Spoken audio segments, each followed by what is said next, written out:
In 2024, over 517,000 Americans filed for bankruptcy, a 14% increase from the year before. That's 500,000 people, and most of them weren't poor. They were educated, hardworking, smart. So the question isn't why are people broke, it's why are smart people still broke? We wake up at dawn, sleep less, fight traffic, clock in early, work all day, mentally exhausted, emotionally drained, yet the month ends and we're still broke, still in debt, still stuck in the same financial storm, and somehow we repeat this cycle for years until it becomes normal.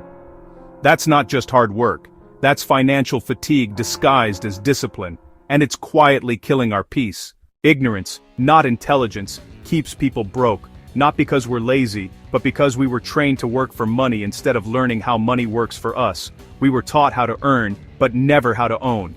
That's why so many people are stuck, not because they failed, but because the system was designed to keep them running, not rising.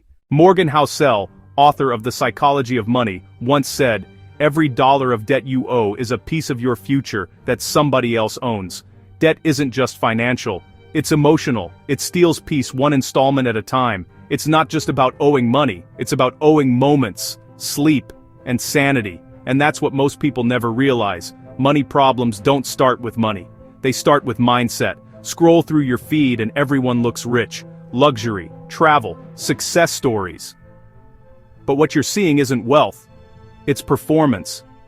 People don't post their struggles, they post their distractions. And when you compare your real life to someone else's highlight reel, you will always feel behind. That's why Housel said, the hardest financial skill is getting the goalpost to stop moving. Because once you stop chasing their success, you finally start building your own. If this message already speaks to you, subscribe, not for entertainment, but for elevation. Every video here is built to rewire how you think about money, time, and freedom.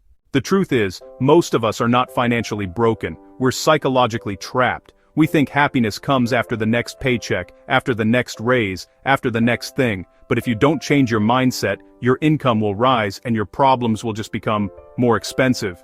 Freedom doesn't come from more, it comes from enough. Every dollar you save isn't lost fun, it's bought freedom. Saving isn't about depriving yourself, it's about choosing peace over pressure. When you choose to save, you're not being stingy, you're being strategic. You're saying, I control my choices. That's not about getting rich, it's about getting free, because the richest people aren't those who buy the most, they're the ones who need the least.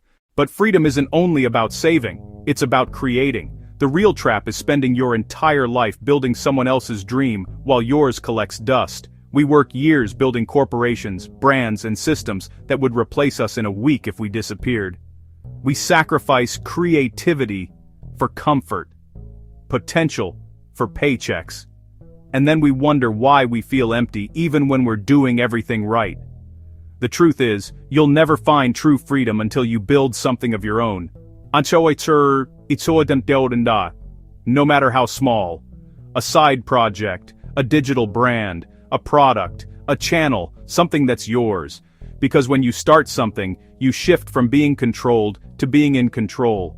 You stop renting your time and start owning your destiny.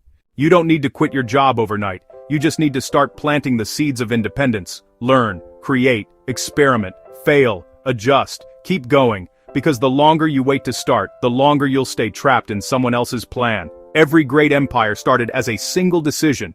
A decision to begin. Money should never be your master, it should be your servant. You can work hard for others, but don't forget to work harder for yourself. Build something that outlives your hours, something that reflects your purpose, not just your paycheck. The real benefit of understanding this isn't just financial, it's spiritual. When you take back control, your relationship with work changes. You stop chasing approval and start chasing alignment. You stop asking for permission to live and start designing your own system for freedom. Because money is emotional energy. It flows toward clarity and away from confusion. Once you become clear on what you want, who you are, and what you're building, the flow begins to change. You stop surviving and start creating. You stop waking up tired and start waking up driven. Money doesn't buy happiness, but it buys time, and time is the soil where happiness grows. It's not about being rich, it's about being in control. It's about waking up one morning and realizing you no longer live for salary deadlines, but for purpose milestones. If this message moved you, subscribe, not just for videos, but for vision. Because this channel isn't about making you rich in numbers, it's about making you rich in awareness, rich in clarity, and rich in control. Apply this truth and your life changes, not because you'll suddenly make millions, but because you'll finally stop letting the system own your soul. You'll start building your own definition of wealth, one built on freedom, purpose, and creation. And once you master that, you stop working for money, and money starts working for you.